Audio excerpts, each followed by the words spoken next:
All right, everybody, let's build. It was a bad time for everyone, Rambo. It's all in the past now. For you! For me, civilian life is nothing.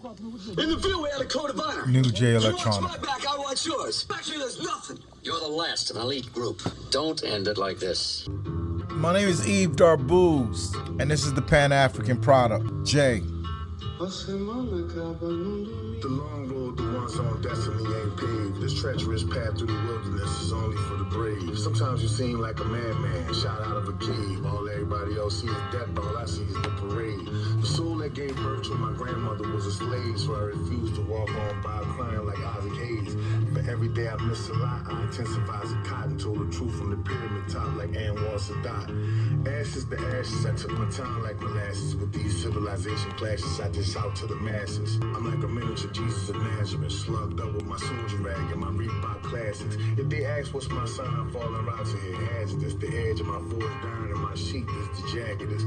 I'm exercising all demons internal and external. Africans everywhere. Africans in the UK. Africans in Australia. Africans in Nigeria. Africans in Senegal, Africans in Algeria, Morocco, Tunisia, the North especially. I'm talking to you today based off of this war that's going on. I want to give you guys an update. The last time I talked about this, I said I thought Iran was winning the war. I was right. I measured it by the actions. So again, before I even go into that, let's be clear, right? Let's be clear. I am a software product manager, right? I'm a software product manager. I'm a data-driven software product manager. I like using the agile methodology, but I'm not closed into the box. I do a lot of different product management ideologies. And today, from a product manager's lens, I will look at this war. And, the data is the data. The data is faulty, because we have lying going on all sides, and as you should with the war. But for me, when I'm interviewing a stakeholder, or when I'm analyzing history, or when I'm trying to put context to the numbers, you can't do that without taking the people who's involved in consideration and what they have done so far. So far, Iran has pulverized. I like using that word. I should have better handwriting for it. But they have pulverized American bases, right? 27 of them, right? American bases to the tune of 27 of them, all in different places in Arab countries. They waxed them all. The big one in Bahrain was so taken down that the Sunni royal family in a Shia country, in a country where it's 80% Shia, they were ruled by Sunnis, who wasn't one of them, and it's always been rough. And the thing that kept them in power was the fact that they had the Americans' biggest naval port. They have pulverized American ports. These ports used to hold their radars. They're operating blind in the region now because they have destroyed their radars. They cost $1 billion each. I know of 6 of them, right? The 6 radars that they've pulverized, made mincemeat out of. How else for me to explain this?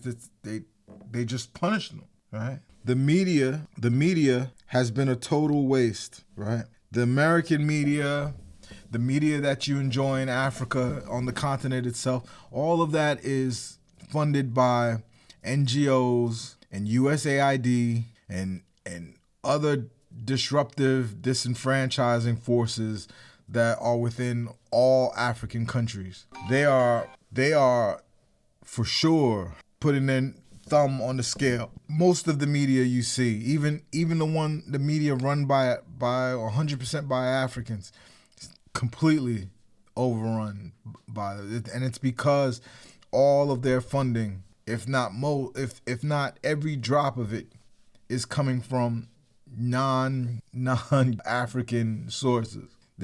African civil societies, African non-governmental organizations, they all are putting their thumb on the scale to make it where you can't judge the weight. Make it where you can't figure out where you are or what your role has played.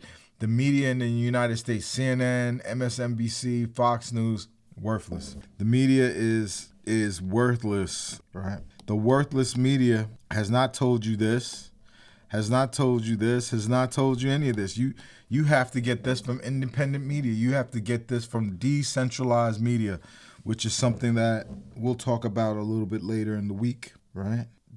The biggest thing that I've learned from watching them talk, from watching their representatives discuss this, is that they're not afraid. Iran is not afraid. And when you have a people who are not afraid, those people are not afraid for a reason. They know what they have. They're confident. They know who they are. They don't have to worry about all of this stuff that Donald Trump says that's lies. As soon as Donald Trump hits the mic, he starts lying. He should be an Olympic class liar. Like, he's just the best in the world at it. Like, I watch him do it and I marvel at it, to be honest with you. It's a talent, that's for sure, right? It's a talent, that's for sure. If you watch what Trump is saying, right, it would look like everything's going well. We've destroyed them. They have no naval ships anymore. They have no military. They have 90 million people, and every single one of them want to fight you. Every single one of them want to fight for their nation, for their sovereignty, and for those little girls that the United States bombed with their Tomahawk missiles. 4 schools have been bombed. Hospital has been bombed. All of these things are illegal or supposedly illegal in international law, but they're doing it, and they're doing it with impunity. It's pretty fascinating to watch how they're doing it. It's sad and brave at the same time, right? But they're also making the U.S. feel the energy squeeze because they still have the Gulf. They still have the Gulf of Hormuz blocked. This is key. This is the money. They've already lost a ton of money. Like, capitalism put them under the worst of situations because capitalism requires that they're paying billions for one Tomahawk missile. They're paying billions for one plane, for an aircraft carrier, a destroyer. It has to cost billions and billions, and the budget has to keep going up, which doesn't really make more weapons. It only pays the oligarchs more. The gas is up, but also Palantir's stock is up, right? Because they know they're about to gilk the American government for money. They're about to jack the American government. And they're going to jack up the prices to jack the American government. So capitalism has failed again. And what are they doing to save it? Socialism. They're doing socialism. You know why? Because those companies who have ships in the Gulf of Hormuz and can't go anywhere are losing a ton of money. The ships that need to get insurance, the insurance is super expensive. So you know what the United States is doing? They're writing them insurance. They're giving away insurance. If you're in the Gulf, you could get free insurance from the United States. Anything happens, we'll cover it, right? Every time capitalism fails, they have to do some socialism, which I always find hilarious. More socialism is to come. It's coming. They might break us off because this is not a sustainable way of dealing with things, right? You know, this is that this isn't the way to operate. You then have China, who's involved in this as well. But they're also kind of like, you know what? We'd like to see the wannabe global hegemon see what they're going to do. See how they react to our weapons. Test some of our stuff out. Here you go, Iran. We just would like to see what happens when you use it. They have missiles specifically for taking out ships, taking out America's antiquated military system. What are we doing at the end of the day? Are you going to put boots on the ground or not? China has been delighted. They love what they're seeing, and they're laughing. They've got some money messed up in the Gulf of Hormuz too, but I'm sure in the deep dark night, they'll let They'll let China get by. That shipment of missiles will get through. Trust me, they will.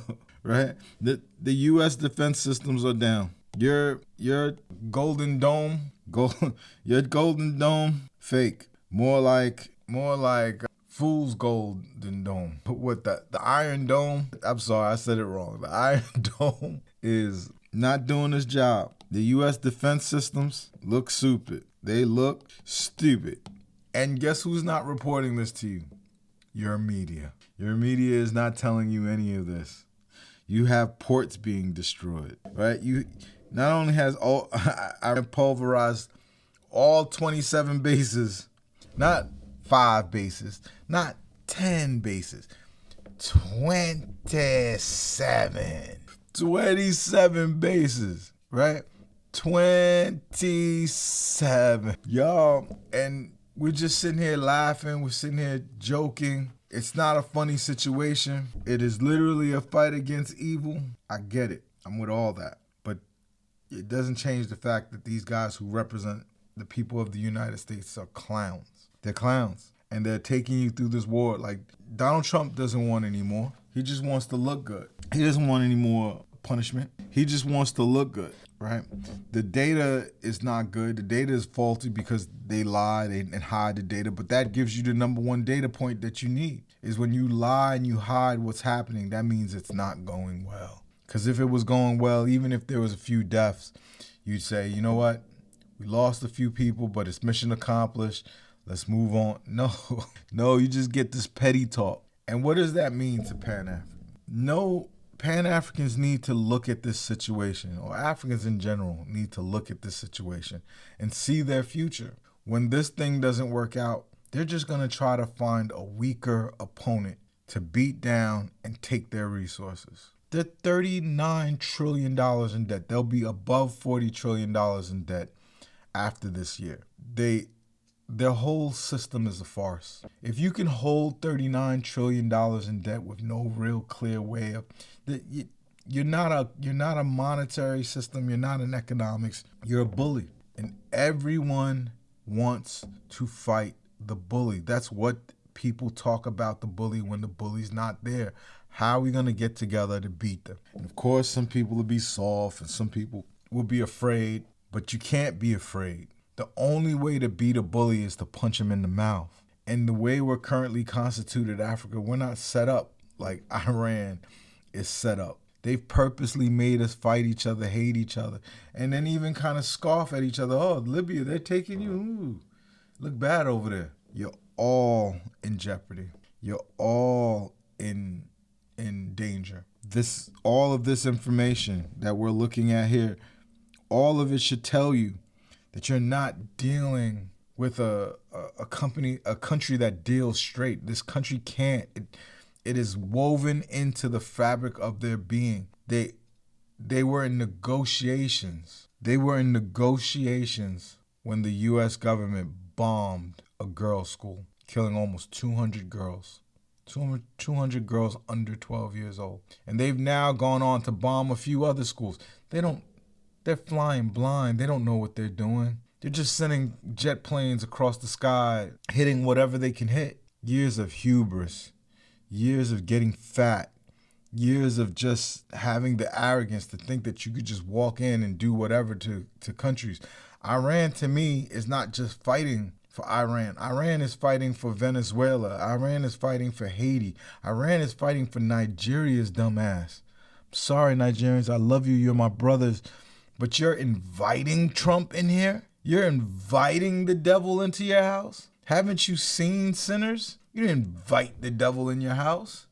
I can understand if they force their way at gunpoint, what can you do? But if you're inviting the devil into your house, you're a fool. And no book, now I could write 1,000 of these books. But until you change your mind, until you change the will, none of the strategies in here work. You can't become the most powerful nation in the world by being cowards. And a lot of you are cowards. You say, well, I'll work with the United States because the United States will bomb you. tomorrow. They will not care. They will bomb you. But China, China wants to look like the good guy. Listen, if you want to buddy up to a world power, China's the one. China's the one. The one that's blowing up girls' schools, the ones that's blowing up oil refineries near cities so that it'll rain black and try to make the people turn against them.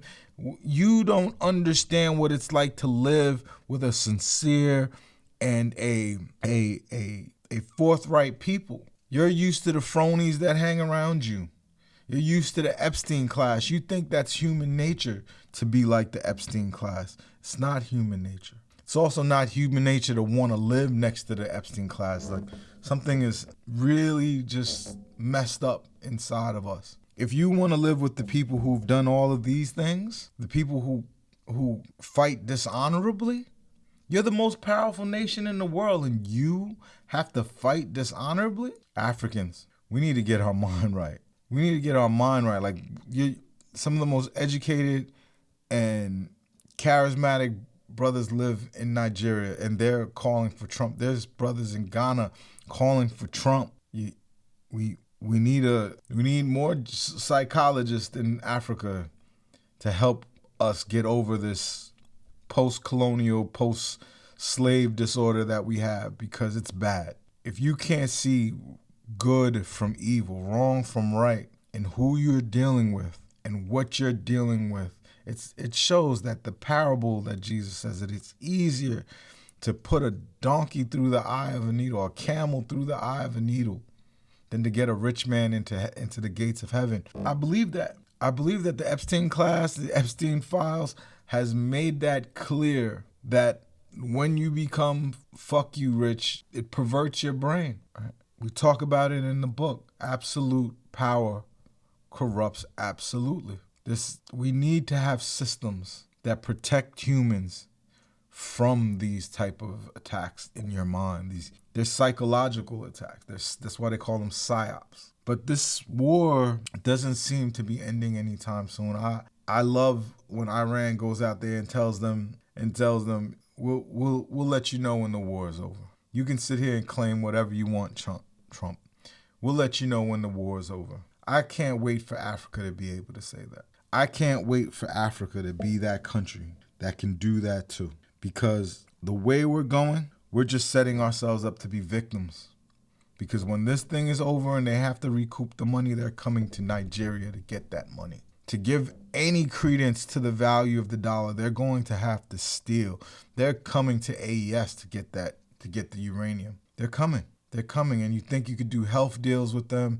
You think you could pony up to them. You don't do deals with the devil, my boy. You don't do deals with the devil. There's no diplomacy with the devil. Not this devil. Read, go back.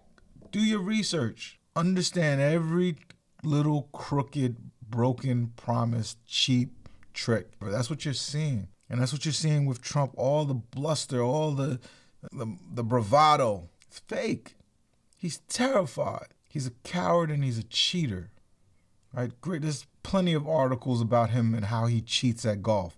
I know what you're thinking. That's golf, though. No, it's character. It is the character of your leadership that will define your people. The Pan-African state has to happen. It has to happen because we need to become like Iran. Iran didn't want to fight them, sat with them again after they tricked them and bombed them while they were at the negotiating table.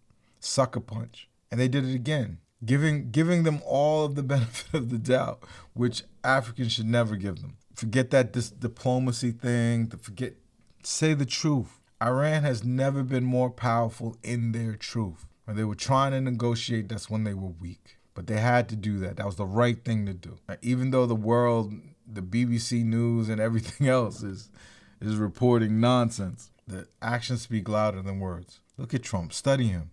Are those the actions of a winner? No. That's the actions of someone who's a loser, a natural-born loser. No matter how much he was given, you could have gave him $600 billion. He would mess it up eventually. He messed up a casino.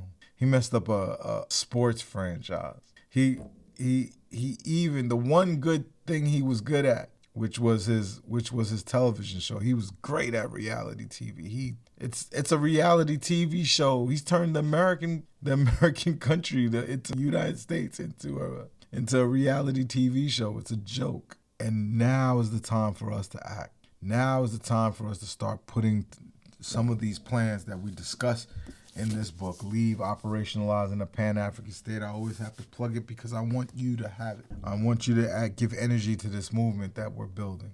I'm not the leader of it. I just want to be a humble servant of it. Africans know that Pan-Africanism is the only way. And this spiritual talk, oh yeah, let's collaborate and trade with each other and support each other. Fuck that. None of that makes you safe at night. When they're ready to start their concentration camps, you'll be at the top of the list. Let's fight these people.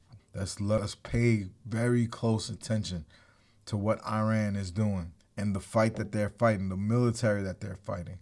That's automation, that's robotics, that's AI, that's aeronautics, that's building drones, building aqua drones. All of those things are the things that are going to employ the 2 billion Africans on our continent. A lot of other things are going to employ us as well. But we need to build this military industrial complex.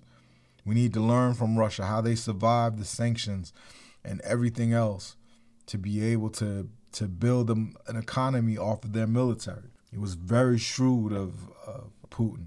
We need to be learning. It shocks me. I keep going on Twitter X and looking in the spaces, and the spaces of my people, and it are just talking about the most hokey of shit. I'm a basketball fiend. I talk about it, I podcast about it, I do everything, but I couldn't care less about basketball with what's happening in the world right now. The Pan-African state needs to learn from this. The Pan-Africans need to learn from this. The Africans need to learn from this. Even the people who don't agree with us, who like it nationalistic and scattered and small, they want to keep Africa worthless. That's how they're comfortable. I'm not comfortable with that. I'm not comfortable in being a sitting duck. I've lost so much trying to wait for this country to become good. That's not what's going to happen. And that's not the way the world works. Africans, let's learn. Let's keep our eyes open and let's learn from this situation. These are geopolitics. We need to understand where we fit in them before they shackle us up and take us somewhere to work for them for free. Wake up. The time is now. I'm Yves, and this has been the Pan-African Product.